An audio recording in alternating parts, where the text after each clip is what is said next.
Bienvenidos a una nueva emisión de Caja del Tiempo. Yo soy Sandra Gil y hoy quiero hablarles sobre el Museo de Antioquia. En la actualidad se ubica en la Plaza Botero, muy cerca del Parque Berrío, pero allí está solo desde el año 2000. Es por eso que hoy les quiero llevar hasta el año 98. En ese año precisamente se realizó el documental Los Tesoros Ocultos, con el que recordaremos o conoceremos de la mano de su directora Ana Cristina Navarro ese misterio que guardaban todas aquellas obras del arte documental de la ciudad. Vamos a verlo.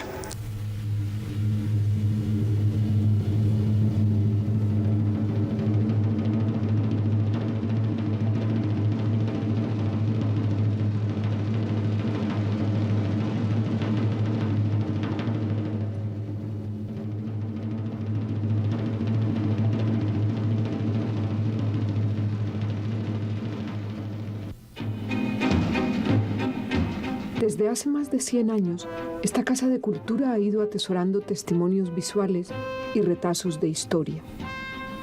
Algunos son rastros y huellas de hombres y mujeres geniales que se inspiraron en la luz y en el paisaje rotundo de Antioquia.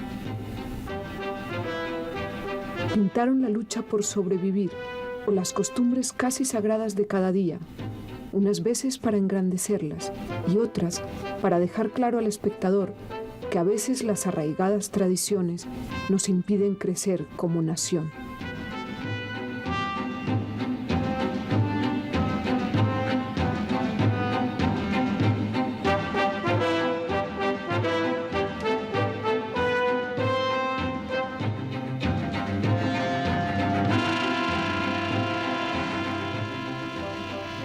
Hoy, la gran parte de esos tesoros están ocultos porque lo que debería ser una catedral no es más que un oratorio. Aquí están guardadas más de 1 millar de obras a la espera de ver la luz y de exponerse a la mirada curiosa del visitante asiduo y de tantos otros que nunca han pasado por el museo.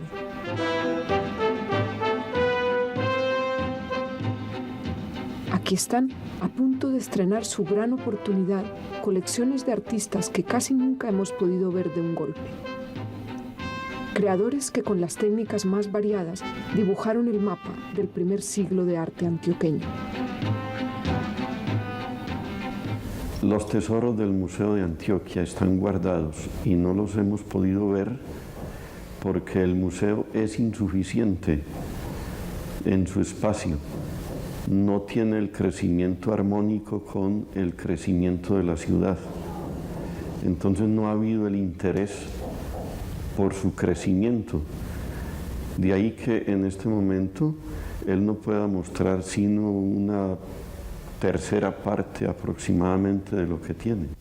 Estoy completamente de acuerdo. Esta sede fue entregada en 1955 al Museo de Antioquia. Desde entonces ha sufrido algunas reformas, muy convenientes naturalmente, y han ingresado a la colección, aparte del grupo de obras del maestro Fernando Botero, pues naturalmente que han ingresado otras obras de otros artistas, se ha engrandecido la colección.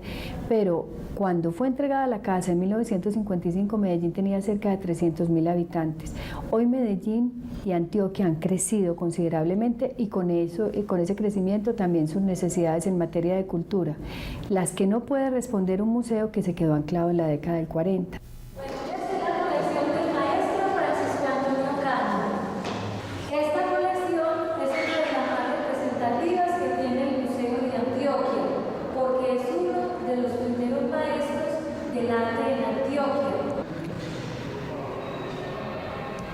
Erasmo, ¿usted siempre copia al maestro Cano? Siempre, yendo a otras copias me encargan de otros autores.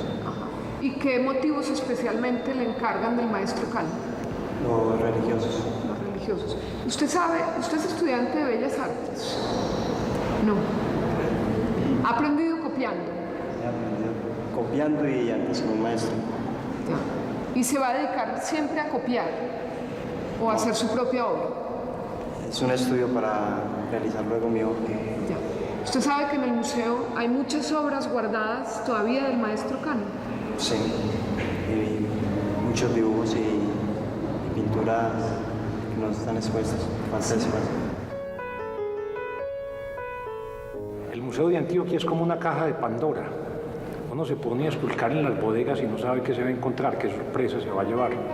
Yo hace varios años hice un inventario de emergencia del museo y empecé a encontrar cosas maravillosas que hacía mucho tiempo no se exhibían o estaban guardadas, refundidas en una cantidad de objetos. Entre las muchas cosas lindas que hay aquí, primero que todo los dibujos de Cano. Los dibujos de Cano son así unas verdaderas instantáneas del paisaje. Cuando él salía con sus alumnos a paisajear, entonces lo que él logra a base de líneas y de trazos en una rapidez impresionante y el efecto que da son muy superiores a sus cuadros. Ahí se ve pues toda la vitalidad, la destreza del maestro Cano en ese acto que él tenía de salir a paisajear. Y en el arte religioso, ¿cuál diría usted que son las joyas del museo? El arte religioso, pues indudablemente los dos cuadros de Vázquez, que son Santa Catalina de Alejandría y San Fernando, rey de Sevilla, pero no solo lo de Vázquez, están también 4 padres de la iglesia, indudablemente de Bernardo Rodríguez, uno de los mejores pintores quiteños de finales del siglo XVIII, y una Inmaculada Apocalíptica, que es el verdadero símbolo de Quito, de Vicente Albán. Otro de los aspectos desconocidos de la colección del museo, o desconocidos no, porque con la exposición del retrato en Antioquia pues se sacó a relucir un campo nunca estudiado dentro del arte colombiano con amplitud y con profundidad. Y entonces aquí encontramos, entre los muchos retratos, un retrato muy interesante, el retrato doble, que son 2 personajes sentados, uno militar, el otro de civil, al fondo una alegoría a la libertad.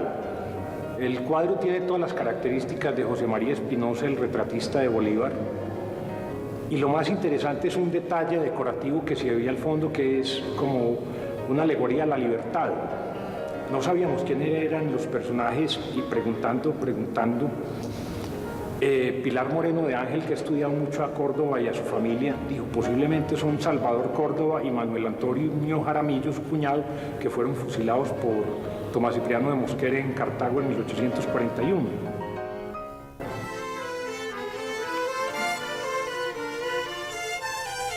Aquí hay varias obras de Horacio Longas. Una de las más interesantes, sin duda, es su libreta de dibujos, que poco se conoce.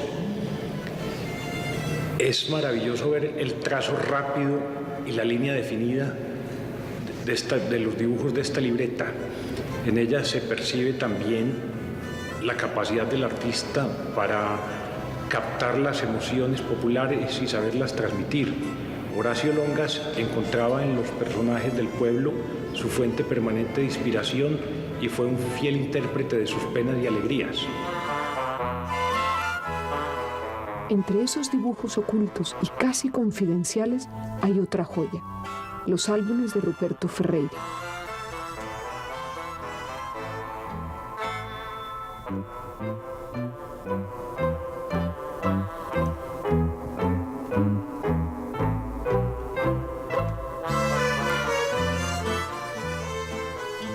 Ferreira nació en el mar y se crió en el campo. De adolescente apenas si conocía el secreto de las letras y 10 años más tarde se convertiría en el primer ingeniero de Colombia. Fue rector y ministro y quien instituyó en la universidad la enseñanza de la química y la geología.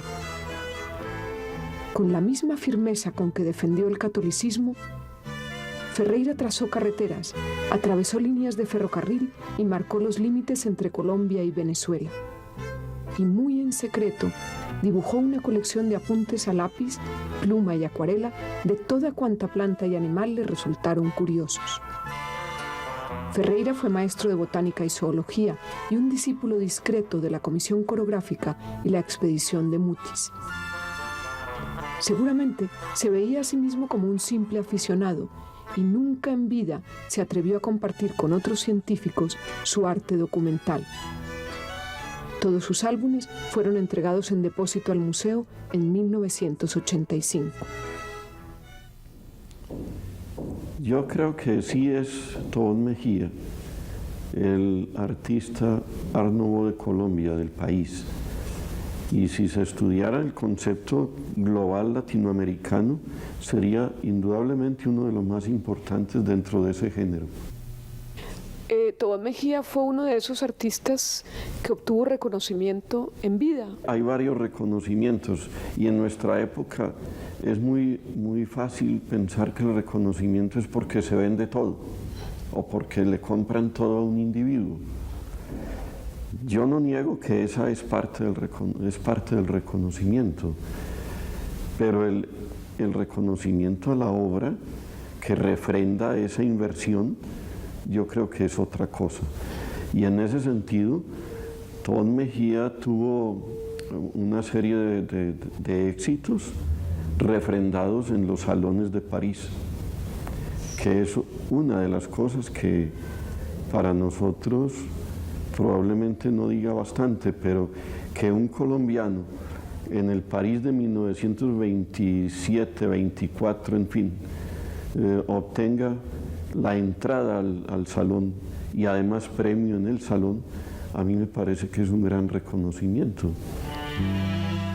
Cuando el presidente de Francia visitó el salón y vio la obra de Tobón Mejía, exclamó: «Gloria a Francia por el nuevo artista». «Es colombiano», le dijeron.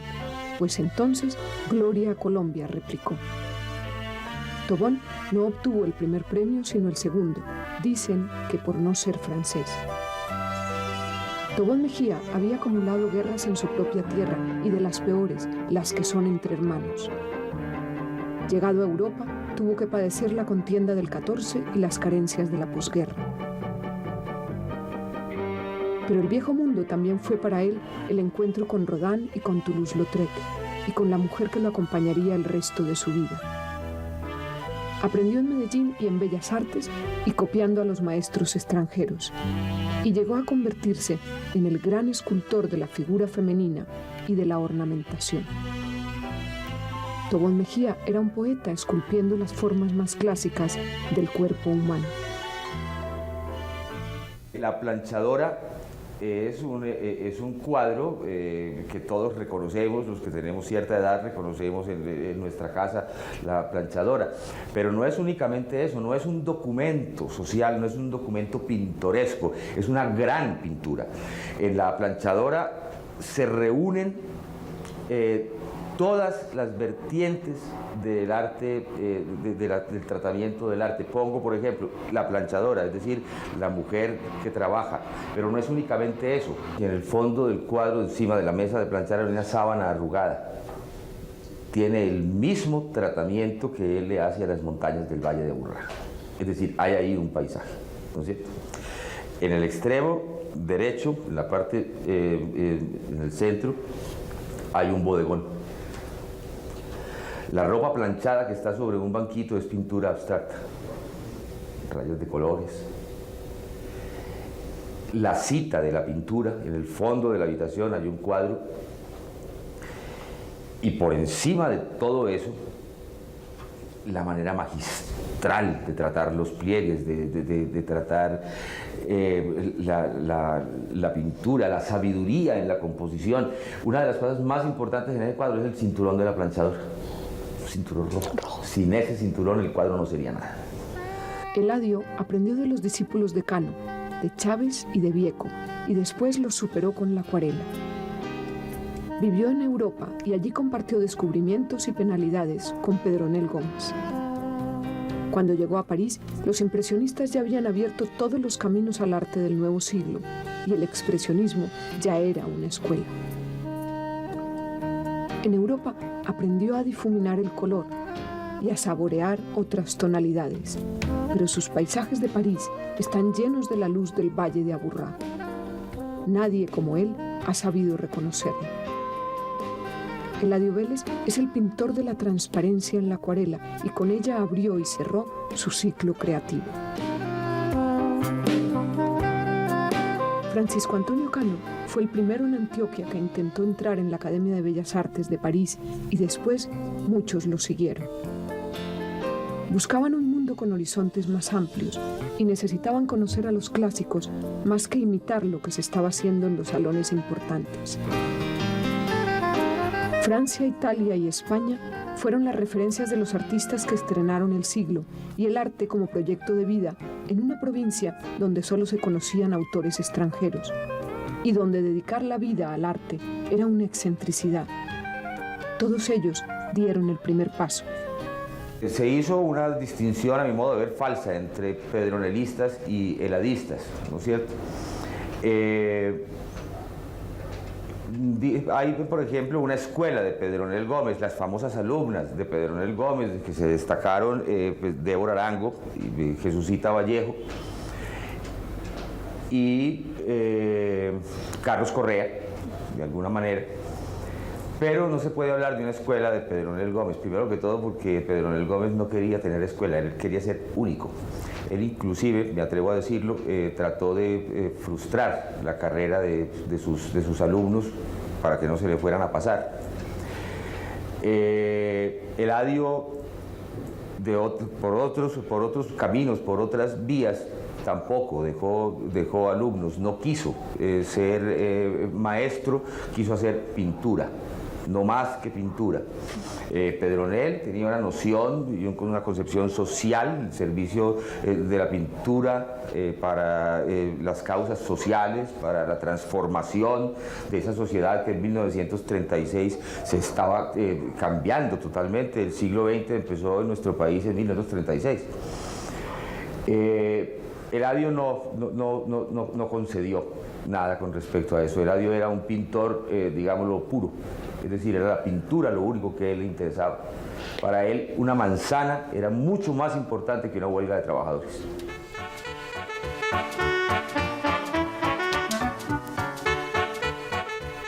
Él, como gran retratista, logró encontrar en una serie de personajes conocidos de la sociedad antioqueña una equivalencia con algún animal. Y eso se ve muy lindo, porque inclusive hay una serie que es de aves, solamente de aves, y otra de cuadrúpedos o mamíferos.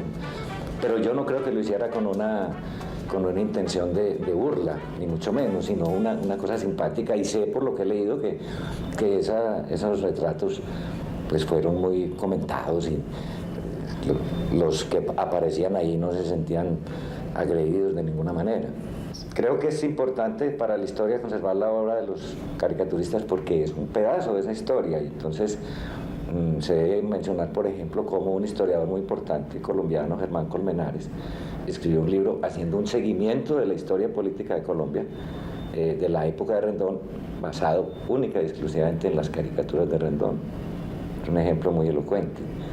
En esta época, la época de oro de la caricatura en Colombia, que es difícil pues, dar fechas, tenían mucha influencia estas personas, y el público lector, el pueblo, los leía y tenían la fuerza de una editorial, como se ha dicho tantas veces, y todo el mundo esperaba, cuando había un momento político importante, qué era lo que iba a decir Rendón. Un buen día llegó al museo un grupo de pequeñas maravillas. Eran obras de un pintor local, Darío Tobón Calle. Se había formado en España con Vázquez Díaz y a la sombra de su tío el escultor Tobón Mejía. Durante muchos años, el resto de su obra permaneció en el olvido y de allí la rescató la casualidad. A unos 8 años, alguien me contó que su peluquero de perritos tenía una cantidad de cuadros en su casa y que se veían muy buenos. Entonces yo fui con mi amiga y efectivamente era una colección de Darío Tobón sensacional. ¿Y el peluquero de dónde los había sacado? Sucede que el peluquero y su hermano, eran pintores de brocha gorda, pintaron una casa, una vez los contrataron y encontraron en la casa que la acababa de comprar esa dueña, encontraron en el zarzo una cantidad de pinturas. El pintor le dijo a la señora, vea, arriba hay una cantidad de pinturas en el zarzo. Ella le dijo, vea, llévese todo eso, que estoy harta de toda la basura que encontré en esta casa. Sin embargo, dijo, bueno, si me la regala, me la escribe, por favor, que me ven salir con algo y creen que soy ladrón. Muy bien, se la entregó toda. Lo cierto es que el museo le compró 15 obras a estos muchachos. Eso hace parte de la colección del Museo de Antioquia y eso es lo que tienen de Darío Tobón junto a las miniaturas. ¿Tú qué has visto, Manuela? ¿Hay pintores distintos? Sí. ¿Tú sabías que había tantos pintores distintos en Antioquia? No. ¿Lo aprendiste en el museo? ¿Y qué viste? A ver. ¿De diferencias? Sí. Pinturas gordas, desnudos y colores claros y oscuros. Unos cuadros son religiosos, otros son desnudos, otros son los presidentes de Colombia. ¿Qué diferencia hay entre ver un cuadro pintado por un pintor y una lámina en un libro? Que las láminas son hechas en una fábrica y los cuadros los hacen los pintores con los pinceles y pinturas. Porque se ve como más real el cuadro. Porque el cuadro se ve más grande. ¿Qué fue lo que más te gustó de lo que viste en este museo? Las esculturas de Botero. Los cuadros de Botero. ¿Para qué sirve un museo de arte? Para que la gente vea cómo pintan las personas y... Es para que las personas conozcan más acerca de los pintores. El museo realmente es un resumen espiritual y estético de cualquier pueblo. Y si examinamos desde la antigüedad hasta hoy, los testimonios más grandes que cada pueblo deja de su cultura, de su pensamiento, de su sentido religioso, de su forma estética, es indudablemente lo que atesora un museo. Yo creo que es absolutamente indispensable la nueva sede. De hecho, ese era desde muchos años atrás la prioridad del museo, tener un espacio adecuado, no solo para cumplir con su misión de museo, porque de hecho este actual tiene apenas 1.140 metros de área disponible de exposición, lo que no nos permite desarrollar una actividad cultural amplia como lo necesita nuestra comunidad, y al mismo tiempo un espacio adecuado para poder exhibir una colección bastante importante, como lo está demostrando este programa, que va a contribuir sin duda alguna a la formación de nuestra comunidad, que se va a convertir en una herramienta de la educación. Para mis alumnos, poder ver en un mismo museo, en un mismo recinto, toda la historia del arte colombiano o antioqueño, significaría aprender historia, aprender a pintar, porque yo no saldría de allá con mis alumnos mostrándoles, este fulanito nació en tal época y murió en tal época, hizo esto, que aportó color, anatomía, revolución de temperamento y de tendencias, aportó la geometría, aportó el optical art, aportó todo lo nuevo que vaya surgiendo a través del desarrollo de una historia. Por lo tanto, mis alumnos aprenderían muchísimo más con un museo completo que con un museo que está a mordiscos, porque está a mordiscos. Yo nunca me he explicado por qué el antioqueño, siendo tan absolutamente tradicionalista y tan pagado de sí mismo con toda la razón de toda su historia, la destruye, la vuelve nada o no la arma.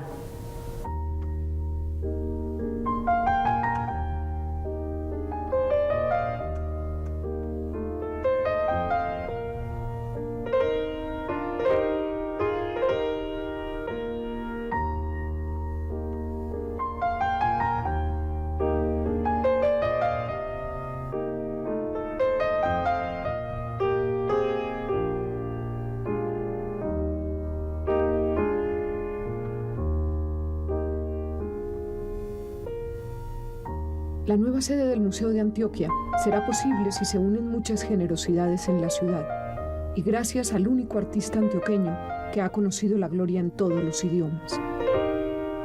Fernando Botero quiere entregar a los suyos parte de lo que ha ganado a base de tesón y de figuras descomunales, de criaturas prodigiosas hechas a imagen y semejanza de tantas y tantas que conociera en su infancia, rodeada de montañas y de costumbres que marcan para siempre.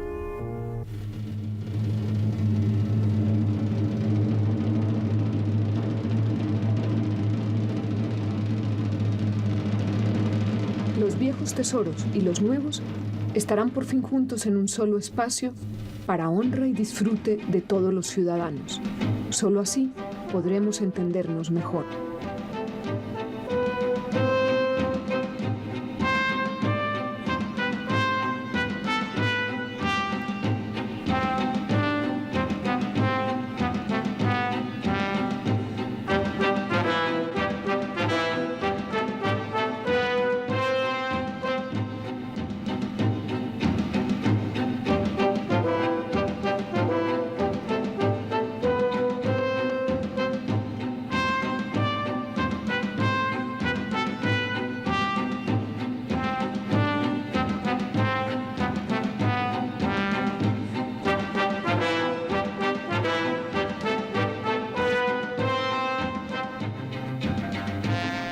Este fue Tesoros Ocultos, un trabajo que sirve para dar cuenta de mucha de esa historia que desconocemos actualmente, sobre ese olvido al que se vieron enfrentados maravillosas obras en esta época antes de llegar a lo que hoy podemos visitar en el Museo de Antioquia.